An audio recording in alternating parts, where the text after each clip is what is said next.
Malankara Catholic TV സംപ്രേഷണം ചെയ്തുകൊണ്ടിരിക്കുന്ന സന്തോഷത്തിൻ്റെ സദ്വാർത്ത പരമ്പരയുടെ 79ാം എപ്പിസോഡിലേക്ക് ഏവർക്കും ഹൃദയപൂർവ്വം സ്വാഗതം. ഇന്ന് പുതുഞായറാഴ്ച, കർത്താവായ യേശുവിൻ്റെ ഉയർപ്പ് തിരുനാൾ നാം ആഘോഷിച്ചതിന് ശേഷമുള്ള ആദ്യത്തെ ഞായറാഴ്ച. സഭാ പാരമ്പര്യത്തിൽ ഈ ഞായറാഴ്ചയെ പുതുഞായറാഴ്ച എന്ന് വിളിക്കുന്നു. ഇന്നത്തെ നമ്മളുടെ പരിചിന്തനത്തിനുള്ള വേദഭാഗം വിശുദ്ധ യോഹന്നാൻ എഴുതിയ സുവിശേഷം 20-ാം അധ്യായം 19 മുതൽ 29 വരെയുള്ള വചനഭാഗമാണ്. കർത്താവായ യേശു പാഴ്പീഡകൾ സഹിച്ച് മരിച്ച് ഉത്ഥാനം ചെയ്തു എന്നുള്ളത് ക്രൈസ്തവ വിശ്വാസത്തിൻ്റെ ഏറ്റവും പ്രധാനപ്പെട്ട ചിന്തയാണ്. അതൊരു വിശ്വാസ രഹസ്യമാണ്. യേശു ഉത്ഥാനം ചെയ്തു എന്നുള്ളത് ഒരു വിശ്വാസ സത്യമായി മനുഷ്യർ സ്വീകരിക്കേണ്ടതിന് അതിനെ സുവിശേഷകന്മാർ 2 സംഭവങ്ങളാണ് പ്രത്യേകമായിട്ട് സ്വീകരിച്ചിരിക്കുന്നത്. ഒന്നാമതായി ശൂന്യമായ കല്ലറ. കർത്താവിൻ്റെ ഉയർപ്പ് തിരുനാളിൽ ശൂന്യമായ കല്ലറയെക്കുറിച്ചും കർത്താവായ യേശു ഉത്ഥാനം ചെയ്തു എന്നുള്ളത് ആ കല്ലറയിലെ ചില സംഭവങ്ങൾ സമർത്ഥിക്കുന്നുവെന്നും അപ്പസ്തോലന്മാർ യേശുവിൻ്റെ ഉത്ഥാനത്തിൽ ശൂന്യമായ കല്ലറയിൽ പ്രവേശിച്ച് വിശ്വസിച്ചുവെന്നും ഉയർപ്പ് തിരുനാളിൽ നാം കണ്ടു കഴിഞ്ഞു. ഇനിയും എല്ലാ സുവിശേഷകന്മാരും അവലംബിച്ചിരിക്കുന്ന രണ്ടാമത്തെ കാര്യം ഉദ്ധിതനായ യേശുവിൻ്റെ പ്രത്യക്ഷപ്പെടലുകളാണ്. ഉയർപ്പിന് ശേഷം കർത്താവ് പലർക്കായിട്ട് പല സമയത്ത് പ്രത്യക്ഷപ്പെടുന്നതായിട്ട് 4 സുവിശേഷകന്മാരും രേഖപ്പെടുത്തുന്നു. വിശുദ്ധ മത്തായിയുടെ സുവിശേഷത്തിൽ മറിയം മഗ്ദലനയ്ക്കും ശിഷ്യന്മാർക്കും പ്രത്യക്ഷപ്പെടുന്നു യേശു. അതുപോലെ തന്നെ മർക്കോസിന്റെ സുവിശേഷത്തിൽ മറിയം മഗ്ദലനയ്ക്കും ശിഷ്യന്മാർക്കും അതുപോലെ തന്നെ 2 പേര് പട്ടണത്തിൽ നിന്നും പോകുന്ന അവർക്കും പ്രത്യക്ഷപ്പെടുന്നതായി കാണും. ലൂക്കായുടെ സുവിശേഷത്തിലും ഈ പ്രകാരം 3 പ്രത്യക്ഷപ്പെടലുകളുണ്ട്. മറിയം മഗ്ദലന, ശിഷ്യന്മാര്, എമാവുസിലേക്ക് പോയ ശിഷ്യന്മാർ. 4-ാം സുവിശേഷകൻ 4 പ്രത്യേകമായ പ്രത്യക്ഷപ്പെടലുകൾ അവതരിപ്പിക്കുന്നു. ആദ്യമായി മറിയം മഗ്ദലനയ്ക്ക് യേശു പ്രത്യക്ഷപ്പെടുന്ന സംഭവം പറയുന്നു. തുടർന്ന് വരുന്ന ഭാഗത്ത് ശിഷ്യന്മാരുടെ കൂട്ടായ്മയ്ക്ക്, തോമാസ് ലീഹ ഇല്ലാത്ത ആ കൂട്ടായ്മയിൽ യേശു പ്രത്യക്ഷപ്പെടുന്നു. അതേ തുടർന്ന് തോമാസ് ലീഹായും കൂടിയുള്ള ശിഷ്യന്മാരുടെ ഗണത്തിന് പ്രത്യക്ഷപ്പെടുന്നു. അവസാനമായി മീൻ പിടിക്കുവാൻ പോകുന്ന 7 അപ്പസ്തോലന്മാർക്ക് അവിടുന്ന് വീണ്ടും പ്രത്യക്ഷപ്പെടുന്നു. കർത്താവിൻ്റെ ഈ തുടരെയുള്ള പ്രത്യക്ഷപ്പെടലുകൾ യേശു മരിച്ചവരിൽ നിന്ന് ഉത്ഥാനം ചെയ്തു എന്നുള്ള സത്യത്തിലേക്കാണ് വിരൽ ചൂണ്ടുന്നത്. ഇന്ന് നാം ചിന്തിക്കുന്ന വേദഭാഗം വിശുദ്ധ യോഹന്നാൻ എഴുതിയ സുവിശേഷം 20-ാം അധ്യായം 19 മുതൽ 29 വരെയുള്ള വചനഭാഗമാണ്. അവിടെ 2 പ്രത്യക്ഷപ്പെടലുകൾ ചേർത്ത് വെച്ചാണ് നാം ചിന്തിക്കുന്നത്. ഈ വേദഭാഗത്തേക്ക് നാം കടന്ന് ചിന്തിക്കുമ്പോൾ 19-ാം തിരുവചനത്തിൽ നാം വായിക്കുന്നു, ആഴ്ചയുടെ ആദ്യ ദിവസമായ അന്ന് വൈകിട്ട് ശിഷ്യന്മാർ യഹൂദരെ ഭയന്ന് കതകടച്ചിരിക്കെ യേശു വന്ന് അവരുടെ മധ്യേ നിന്ന് അവരോട് പറഞ്ഞു, നിങ്ങൾക്ക് സമാധാനം. യഹൂദരെ ഭയന്ന് ശിഷ്യന്മാര് ഒരു മുറിക്കുള്ളിൽ കതകടച്ചിരിക്കുകയാണ്. കാരണം നമുക്കറിയാം, ജെറുസലേമിൽ നടന്ന സംഭവങ്ങൾ മൂലം അവിടുത്തെ അന്തരീക്ഷം മുഴുവൻ പ്രശ്നകലുഷിതമാണ്. സമാധാനമില്ലാത്ത ഒരു അവസ്ഥയാണ് അവിടെയുള്ളത്. അപ്പോൾ യേശു പ്രത്യക്ഷപ്പെടുമ്പോൾ മഹത്വപൂർണനായ യേശു അടച്ചിട്ടിരുന്ന മുറിയിൽ കടന്നു വന്നു എന്നുള്ളത് തന്നെ യേശുവിൻ്റെ മഹത്വീകൃതമായ ആ ശരീരത്തെ സൂചിപ്പിക്കുന്നു. അവിടുന്ന് കടന്നു വന്നിട്ട് ശിഷ്യന്മാർക്ക് ആശംസിക്കുന്നത് സമാധാനമാണ്. കാരണം ശിഷ്യന്മാർക്ക് നഷ്ടപ്പെട്ട സമാധാനം അവർക്ക് ആശംസിച്ചുകൊണ്ട് അവരെ ബലപ്പെടുത്തുന്ന കർത്താവ്. എന്നിട്ട് ആ ശിഷ്യന്മാരെ വിളിച്ച് അവരോട് പറയുകയാണ്, നിങ്ങൾ നോക്കുക, എൻ്റെ കൈകൾ നിങ്ങൾ കാണുക, കാരണം കയ്യിൽ ആണിപ്പഴുതുകളുണ്ട്. അതുപോലെ എൻ്റെ പാർശ്വം നിങ്ങൾ കാണുക, എൻ്റെ പാർശ്വം കുത്തി തുറന്നതാണ്. ഞാൻ ക്രൂശിക്കപ്പെട്ട യേശുവാണ്, ഞാൻ ഉദ്ധാനം ചെയ്തിരിക്കുന്നു എന്നുള്ള സത്യം ശിഷ്യന്മാർക്ക് വ്യക്തമാക്കി കൊടുക്കുകയാണ് യേശുവിൻ്റെ ഈ പ്രത്യക്ഷപ്പെടലിലൂടെ, അതുപോലെ തന്നെ യേശുവിൻ്റെ ഈ വാക്കുകളിലൂടെ. ശിഷ്യന്മാർ ഏറെ സന്തോഷിച്ചു എന്നാണ് സുവിശേഷം രേഖപ്പെടുത്തുക. ഭയരഹിതരായിരുന്ന ശിഷ്യന്മാര്, സമാധാനം നഷ്ടപ്പെട്ട് ഇനി എന്ത് എന്ന് കരുതി ജീവിച്ചിരുന്ന ശിഷ്യന്മാര് യേശുവിന്റെ സാന്നിധ്യത്തിൽ സന്തോഷിക്കുകയാണ്. യേശു അവരോട് വീണ്ടും പറഞ്ഞു, നിങ്ങൾക്ക് സമാധാനം. ഈ സമാധാനത്തിന്റെ ദൂത് യേശുവിന്റെ മനുഷ്യാവതാരത്തിന്റെ വലിയ ലക്ഷ്യമാണ്. നമുക്കറിയാം, യേശു തമ്പുരാൻ പുൽക്കൂട്ടിലെ ഉണ്ണിയായി പിറന്ന സമയത്ത് മാലാഖമാര് പാടിയത് ഈ സമാധാനത്തിന്റെ ദൂതാണ്. അതുപോലെ യേശു തന്റെ പരസ്യ ജീവിതകാലത്ത് സമാധാനം നഷ്ടപ്പെട്ട പലതരത്തിലുള്ള ജനങ്ങൾക്ക് രോഗസൗഖ്യം എന്ന രീതിയിൽ, വിടുതൽ എന്ന രീതിയിൽ, പാപമോചനം എന്ന രീതിയിലൊക്കെ സമാധാനം കൈമാറുകയായിരുന്നു. ഉദ്ധിതനായ യേശുവും ഈ ശിഷ്യഗണത്തിന് സമാധാനം ആവർത്തിച്ച് ആശംസിക്കുന്നു. എന്നിട്ട് യേശു അവരോട് പറയുകയാണ്, എൻ്റെ പിതാവ് എന്നെ അയച്ചതുപോലെ ഞാനും നിങ്ങളെ അയക്കുന്നു.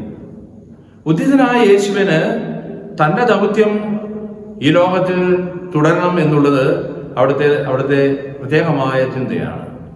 തൻ്റെ ദൗത്യം തൻ്റെ ശിഷ്യന്മാരിലൂടെ തുടരുവാനാണ് പരസ്യ ജീവിതകാലത്ത് യേശു തൻ്റെ ശിഷ്യന്മാരെ എടുത്തൊരുക്കിയത്. അവരിലൂടെ തൻ്റെ ദൗത്യം തുടരുകയാണ്. എന്തിനു വേണ്ടി താൻ അയക്കപ്പെട്ടുവോ ആ ദൗത്യം തൻ്റെ ശിഷ്യന്മാരിലൂടെ ലോകത്തിൽ തുടരണം.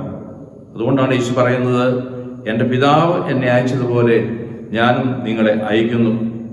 ഇത് പറഞ്ഞിട്ട് ആ ശിഷ്യന്മാരുടെ മേൽ യേശു വിശ്വസിക്കുകയാണ്, പരിശുദ്ധാത്മാവിനെ നിവേശിപ്പിക്കുകയാണ്.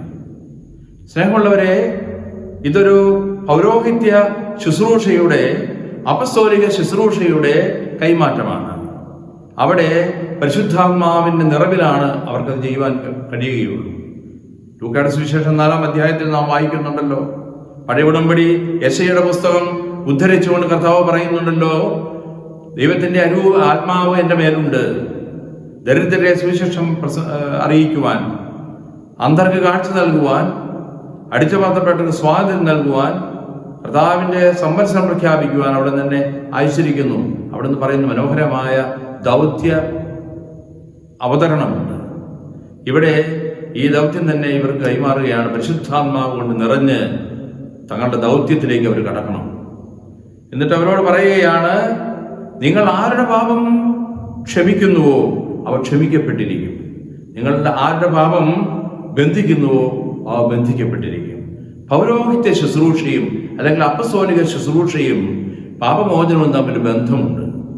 അതുകൊണ്ട് ഇന്നും സഭയിൽ പൗരോഹിത്യ ശുശ്രൂഷയ്ക്ക് പ്രത്യേകമായി ക്രമീകരിച്ചിരിക്കുന്ന മറ്റൊരു കുദാശയാണ് പാപമോചനത്തിന്റെ കുദാശ. ഈ ലോകത്തിലുള്ളവർക്ക് പാപം മോചിക്കുവാനായിട്ട് ശിഷ്യന്മാരെ ഫലമേൽപ്പിക്കുന്ന ഒരു ശുശ്രൂഷ. നമുക്കറിയാം, ഇന്നും സഭയില് പൗരോഹിത്യ ദാന ശുശ്രൂഷയില്, പട്ടം കുടൽ ശുശ്രൂഷയില് അർത്ഥിയുടെ മേൽ മേൽപ്പട്ടക്കാരൻ വേദപുസ്തകം വെച്ചിട്ട് ഈ വേദഭാഗമാണ് വായിച്ച് അവരുടെ ശിരസിൽ ഊതുന്നത്, നിങ്ങൾ പരിശുദ്ധാത്മാവിനെ സ്വീകരിക്കുകയും എന്ന് പറഞ്ഞുകൊണ്ട്. ഒരു പുരോഹിതൻ പരിശുദ്ധാത്മാവ് കൊണ്ട് നിറഞ്ഞ് യേശുവിന്റെ ദൗത്യത്തിൽ പങ്കുചേരുവാനായിട്ട്, അതും പാപമോചനത്തിലൂടെ തന്റെ ദൗത്യം തുടരുവാനായിട്ട് യേശു വിളിച്ചെടുപ്പിച്ചിരിക്കുന്നു. ഇവിടെ അപ്പസ്തോലന്മാർക്കും ഇതേ ദൗത്യമാണ് യേശു കൊടുത്തത്. നമുക്കറിയാം, അവിടെ നിന്ന് വിശ്വസിക്കുക എന്ന് പറഞ്ഞാൽ രൂപിയെ കൊടുക്കുക എന്നുള്ളതാണ്. പരിശുദ്ധാത്മവാഹകനാണ് യേശു. യോഹന്നാന്റെ സുവിശേഷം അനുസരിച്ച് യേശുവിന്റെ മാമോദീസയുടെ സമയത്ത് പരിശുദ്ധാത്മാവ് പ്രാവിന്റെ രൂപത്തിൽ യേശുവിന്റെ മേൽ ഇറങ്ങി വന്നു. യോഹന്നാൻ കൂട്ടിച്ചേർക്കുകയാണ്, അവനിൽ അത് വസിച്ചു എന്ന്. അതുകൊണ്ട് നാം പറയുന്നു, യേശു പരിശുദ്ധാത്മവാഹകനാണ്. പരിശുദ്ധാത്മാവ് കൊണ്ട് നിറഞ്ഞവന് പരിശുദ്ധാത്മാവിനെ കൊടുക്കുവാൻ കഴിയും. അതുകൊണ്ടാണ് യേശു പറയുന്നത്, നിങ്ങൾക്ക് ആർക്കെങ്കിലും ദാഹിക്കുന്നുവെങ്കിൽ എൻ്റെ അടുക്കൽ വരട്ടെ, ജീവന്റെ നർജ്ജരി എന്നിൽ നിന്നും ഒഴുകുന്നു.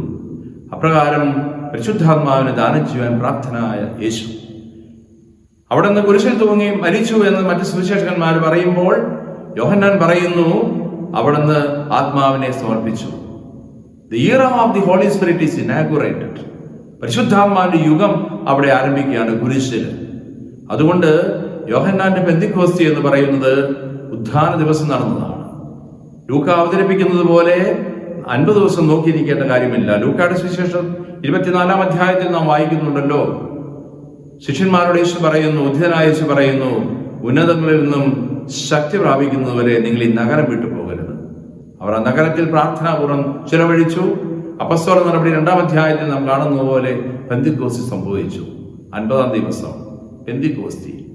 എന്നാൽ യോഹന്നാന്റെ പെന്തിക്കോസ്തിക്ക് 50 ദിവസത്തെ കാത്തിരിപ്പ് ആവശ്യമില്ല. കർത്താവ് ഉദ്ധാനം ചെയ്ത് അന്ന് തന്നെ പരിശുദ്ധാത്മാവിനെ നിവേശിപ്പിക്കുകയാണ് അപ്പസ്തോലന്മാരിൽ. അവർക്ക് പാപം മോചിക്കുവാനുള്ള അധികാരം കൊടുക്കുകയാണ്. സ്വർഗം അവരുടെ തീരുമാനം, അവരുടെ വിധി സ്വീകരിക്കുമെന്ന് യേശു ഉറപ്പായി അവരോട് പറയുകയാണ്. അതിനുശേഷം ഈ കൂട്ടായ്മയിൽ ഇല്ലാതിരുന്ന തോമസ് ഈ മറ്റു ശിഷ്യന്മാരിൽ നിന്നും കർത്താവിന്റെ പ്രത്യക്ഷപ്പെടൽ അറിയുകയാണ്. അവൻ പറഞ്ഞു, ഞാൻ കർത്താവിനെ കാണുകയും അവന്റെ കൈകളിൽ പഴുതുകൾ കാണുകയും അവന്റെ വിലാപ്പുറത്ത് എന്റെ കൈവയ്ക്കുകയും ചെയ്തല്ലാതെ ഞാൻ വിശ്വസിക്കുകയില്ല. അതുകൊണ്ട് തോമസ് ശ്ലീഹ ഒരു അവിശ്വാസികളുടെ പ്രതിനിധിയായി ഇന്നും ലോകം മുഴുവൻ സ്വീകരിക്കപ്പെട്ടിട്ടുണ്ട്. എന്നാൽ ഈ സുവിശേഷത്തിന്റെ പ്രത്യേക പശ്ചാത്തലത്തിൽ ഇത് തോമസ് ശ്ലീഹയുടെ കേവലം ഒരു അവിശ്വാസത്തിന്റെ വരസ്സുകളല്ല, മറിച്ച് ഉദ്ധിതനായ യേശുവിനെ കാണുവാനുള്ള അവിടുത്തെ അതീവമായ തീവ്രമായ ആഗ്രഹത്തിന്റെ ഒരു അവതരണമാണ്. അതുകൊണ്ടാണ് പറയുന്നത്, അവർ കണ്ടത് മാത്രമേ അവന് ചോദിച്ചുള്ളൂ. മറ്റു ശിഷ്യന്മാർക്ക് കിട്ടിയ അനുഭവം എനിക്ക് കിട്ടണം, ഒരു പടി കൂടി ചേർന്ന് നിന്ന് എനിക്ക് തൊട്ടനുഭവിക്കണം. ഇത് മാത്രമാണ് യേശു പറഞ്ഞത്, തോമസ് പറഞ്ഞത്. അപ്പോൾ ഞാൻ എങ്കിൽ മാത്രമേ വിശ്വസിക്കുകയുള്ളൂ എന്ന് പറഞ്ഞു. അപ്രകാരം പറഞ്ഞ തോമസ് യേശുവിനെ കാണുവാനുള്ള അവസരം യേശു തോമസിനുണ്ടാക്കുകയാണ്. വീണ്ടും 8 ദിവസങ്ങൾ കഴിയുമ്പോൾ എല്ലാവരും, തോമസ് ഉൾപ്പെടെ എല്ലാ അപ്പസ്തോലന്മാരും വീട്ടിൽ കഥകടച്ചിരിക്കെ യേശു വീണ്ടും പ്രത്യക്ഷപ്പെടുന്നു. അവരോട് പറഞ്ഞു, നിങ്ങൾക്ക് സമാധാനം. എന്നിട്ട് തോമസിനെ വിളിക്കുകയാണ് യേശു. ഈ ക്രിസ്തു അനുഭവത്തിലേക്ക് അവനെ വിളിക്കുകയാണ്. അവനെ വിളിച്ചിട്ട് അവരോട് പറഞ്ഞു, തോമസ്, നീ ഇവിടെ വരിക, എൻ്റെ കൈകൾ നീ കാണുക, നിന്റെ കൈ നീട്ടി എൻ്റെ വിലാപ്പുറത്ത് വയ്ക്കുക, അവിശ്വാസിയാകാതെ വിശ്വാസിയായിരിക്കുക. തോമസ് ശ്ലീഹ 4-ാം സുവിശേഷത്തിൽ 3 പ്രാവശ്യം പ്രത്യക്ഷപ്പെടുന്നുണ്ട്. ഒന്നാമതായി നാം കാണുന്നത് 11-ാം അധ്യായത്തിൽ ലാസറിനെ ഉയർപ്പിക്കുന്ന സംഭവത്തോടനുബന്ധിച്ച് കർത്താവായ യേശു മരിച്ച ലാസറിനെ ഉയർപ്പിക്കാൻ ബഥാനിയയിലേക്ക് പോകുന്നു എന്ന് പറയുമ്പോൾ അപ്പസ്തോലന്മാർ പറഞ്ഞു, നീ പോകുന്ന അപകടമാണ്, അവിടെ നിന്നെ കല്ലെറിയുവാനായിട്ട് നിന്നെ കൊല്ലുവാനിരിക്കുന്ന പ്രതിയോഗികളുണ്ട്. അവർ വിമുഖത പ്രകടിപ്പിച്ചപ്പോൾ തോമസ് പറഞ്ഞു, നമുക്കും അവനോടുകൂടി പോയി മരിക്കാം.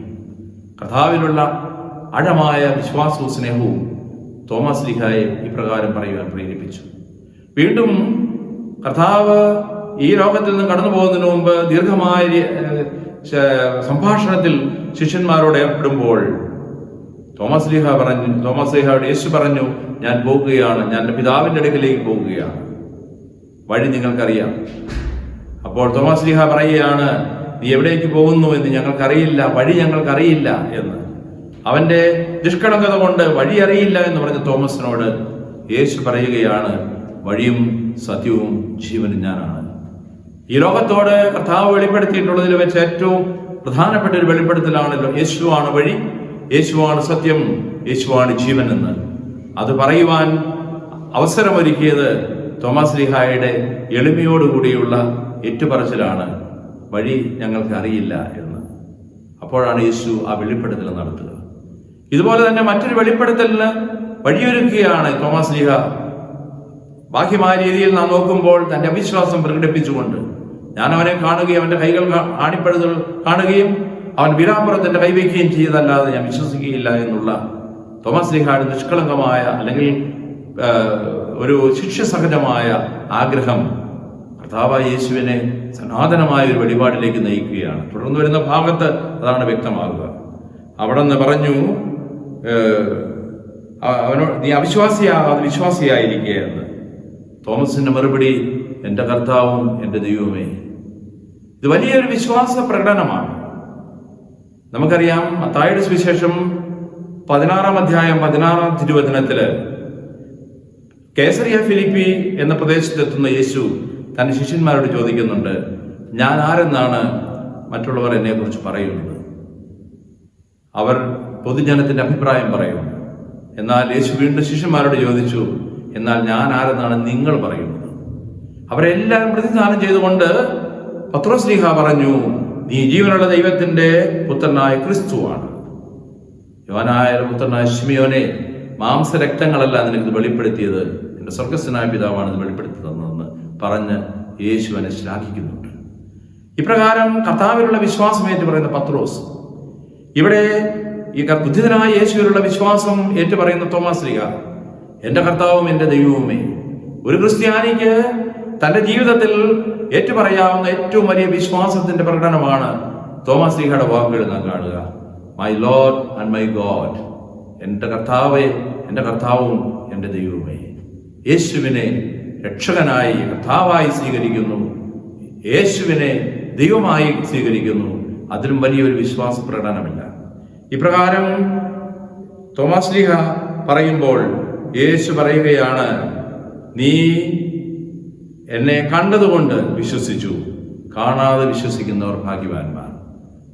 സഭയെക്കുറിച്ചുള്ള ഒരു വലിയ യേശുവിന്റെ ദർശനം ഇവിടെ പറയുകയാണ്. ഞാനും നിങ്ങൾ ഉൾപ്പെടുന്ന സഭ കർത്താവായ യേശുവിനെ നമ്മുടെ നട്ടുനയലങ്ങൾ കൊണ്ട് കണ്ട് വിശ്വസിക്കാത്തവരാണ്. പക്ഷെ ക്രിസ്തുവിലുള്ള വിശ്വാസത്തിൽ നാം അടിയുറച്ച് ജീവിക്കുന്നു. നാം കാണാതെ വിശ്വസിക്കുന്നവരാണ്. നാം ഭാഗ്യവാന്മാര് ആണെന്ന് യേശു തോമാസ് ശ്ലീഹായുള്ള തന്റെ വാക്കുകളിലൂടെ വ്യക്തമാക്കുകയാണ്. തോമസ് കണ്ടു വിശ്വസിച്ചു. വിശ്വാസം പല രീതിയിലുണ്ട്. നാലാം സുവിശേഷത്തിന്റെ മുഖ്യമായ ഒരു പ്രമേയം വിശ്വാസം എന്നുള്ളതാണ്. ആ വിശ്വാസം തന്നെ പല തലങ്ങളിലുള്ള വിശ്വാസത്തെ യോഹന്നാൻ ശ്ലീഹ അല്ലെങ്കിൽ നാലാം സുവിശേഷം അവതരിപ്പിക്കുന്നുണ്ട്. അത്ഭുതങ്ങൾ, അടയാളങ്ങൾ കാണുമ്പോൾ പലരും യേശുവിൽ വിശ്വസിക്കുന്നുണ്ടല്ലോ. കാനായിലെ കല്യാണ വിരുന്നിൽ വെള്ളം വീഞ്ഞാക്കിയപ്പോൾ തന്റെ ശിഷ്യന്മാരെ യേശുവിൽ വിശ്വസിച്ചു. അങ്ങനെ ഓരോ അടയാളവും യേശു പ്രവർത്തിക്കുമ്പോൾ അതിന് ചുറ്റും നിന്നവരും അതുമായിട്ട് സഹകരിക്കുന്നവരും യേശുവിൽ വിശ്വസിക്കുന്നതായിട്ട് നാം കാണുന്നുണ്ട്. അവസാനത്തെ അടയാളമായ ലാസറിനെ ഉയർപ്പിക്കുന്ന സംഭവത്തിലും അനേകർ യേശുവിൽ വിശ്വസിച്ചു എന്ന് പറയുന്നു. എന്നാൽ തന്റെ പ്രതിയോഗികൾ തനിക്കെതിരായിട്ട് അവിടെ മീറ്റിംഗ് കൂടുന്നു അല്ലെങ്കിൽ ഒന്നിച്ചു കൂടുന്നു എന്നും നാം വായിക്കുന്നുണ്ട്. ഇപ്രകാരം കർത്താവിലുള്ള വിശ്വാസം ഏറ്റുപറയുന്ന ഒരു ഭാഗം. വിശ്വാസം എന്ന് പറഞ്ഞാൽ എബ്രായരുടെ എഴുതിയ ലേഖനം 11-ാം അധ്യായം 1-ാം തിരുവചനത്തിൽ നാം കാണുന്നുണ്ട്, വിശ്വാസം എന്നത് പ്രത്യാശിക്കുന്നവ ലഭിക്കുമെന്നുള്ള ഉറപ്പും കാണപ്പെടാത്തവ ഉണ്ട് എന്നുള്ള ബോധ്യവുമാണ്. വിശ്വാസം എന്നത് പ്രത്യാശിക്കുന്ന കാര്യങ്ങൾ ലഭിക്കുമെന്നുള്ള ഉറപ്പ്, അതുപോലെ കാണപ്പെടാത്ത കാര്യങ്ങൾ ഉണ്ട് എന്നുള്ള ബോധ്യം. കാണാതെ വിശ്വസിക്കുവാൻ തക്ക നിലയിലേക്ക് നാം ഉയരുമെങ്കിൽ വിശ്വാസത്തിന്റെ സോപാനങ്ങളിലേക്ക് നാം ഉയർന്നു എന്ന് നമുക്ക് പറയാം. സ്നേഹമുള്ളവരെ, ഈ വലിയ ഒരു വിളിയിലേക്കാണ് ഓരോ ക്രൈസ്തവനും വിളിക്കപ്പെട്ടിരിക്കുന്നത്. ഈ വലിയൊരു അവസ്ഥയിലേക്കാണ് ഓരോരുത്തരും വിളിക്കപ്പെട്ടിരിക്കുന്നത്. കർത്താവിനെ കാണാതെ തന്നെ വിശ്വസിക്കുന്നതിന്, അവിടുന്ന് രക്ഷകനാണെന്ന് അംഗീകരിക്കുന്നതിന്, പ്രഘോഷിക്കുന്നതിന് ഞാനും നിങ്ങളും വിളിക്കപ്പെട്ടിരിക്കുന്നു. ഈ പ്രകാരമുള്ള കർത്താവിന്റെ ഒരു വെളിപ്പെടുത്തലിന് നിദാനമായത് തോമാസ് ശ്ലീഹായുടെ ഒരു കർത്താവിനെ കാണണമെന്നുള്ള അഭിവാഞ്ചയാണ്. അതുകൊണ്ടാണ് ഞാൻ അവനെ കാണാതെ വിശ്വസിക്കുകയില്ല എന്ന് പറഞ്ഞത്. പക്ഷെ അവന്റെ വിലാപ്പുറത്ത് ഈ തോമസ് ശ്ലീഹ കൈവയ്ക്കുന്നില്ല. പലപ്പോഴും പല പടങ്ങളിൽ നാം കണ്ടിട്ടുണ്ട് തോമസ് വന്ന് കർത്താവിന്റെ വിലാപ്പുറത്ത് കൈവയ്ക്കുന്നത്. ബൈബിള് നാം വായിക്കുമ്പോൾ, വേദപുസ്തകത്തിൽ നാം ഒരിക്കലും ഇപ്രകാരം കർത്താവ് വിളിക്കുമ്പോൾ ചെന്ന് അവൻ വിലാപ്പുറത്ത് കൈവയ്ക്കുന്ന തോമസിനെ നാം കാണുന്നില്ല. മറിച്ച് കർത്താവിന്റെ ഒരൊറ്റ വാക്കിൽ വിശ്വാസത്തിന്റെ ഏറ്റവും വലിയ പ്രകടനം ആയ തന്റെ മറുപടി, എൻ്റെ കർത്താവും എൻ്റെ ദൈവമേ. അതാണ് തോമാസ് ശ്ലീഹ. സ്നേഹമുള്ളവരെ, ഇന്ന് ഈ പുതു ഞായറാഴ്ച നാം ആചരിക്കുമ്പോൾ തോമാസ് ശ്ലീഹായുടെ പ്രത്യേകമായ തിരുനാളായിട്ട് പല ദേവാലയങ്ങളിലും അത് കൊണ്ടാടുന്നുണ്ട്. നമുക്ക് ഭാരതത്തിന്റെ അപ്പസ്തോലനായ തോമാസ് ശ്ലീഹായുടെ മക്കൾ എന്ന രീതിയിൽ, പിൻഗാമികൾ എന്ന നിലയിൽ നമുക്ക് കർത്താവിലുള്ള അടിയുറച്ച വിശ്വാസത്തിൽ മുന്നോട്ട് പോകാൻ ശ്രമിക്കാം. ഈ പുതു ഞായറാഴ്ചയുടെ ചിന്തകൾ കർത്താവിൻ്റെ പ്രത്യക്ഷീകരണത്തിലൂടെ യേശു സത്യമായി ഉത്ഥാനം ചെയ്തു എന്നുള്ള സത്യത്തിലുള്ള വിശ്വാസവും ആ വിശ്വാസം ഏറ്റുപറയുവാനുള്ള ചങ്കൂറ്റവും അതിനുള്ള വലിയ ദൗത്യബോധവും നമുക്കുണ്ടാകുവാൻ പ്രാർത്ഥിച്ചുകൊണ്ട് ഈ തിരുനാളിൽ അല്ലെങ്കിൽ ഈ പുതു ഞായറാഴ്ച ശുശ്രൂഷകളിൽ നമുക്ക് പങ്കുചേരാം. നല്ലവനായ ദൈവം, ഉദ്ധിതനായ യേശു എന്നെയും നിങ്ങളെയും സമൃദ്ധമായിട്ട് അനുഗ്രഹിക്കട്ടെ. പിതാവിൻ്റെയും പുത്രൻ്റെയും പരിശുദ്ധാത്മാവിൻ്റെയും നാമത്തിൽ ആമേൻ.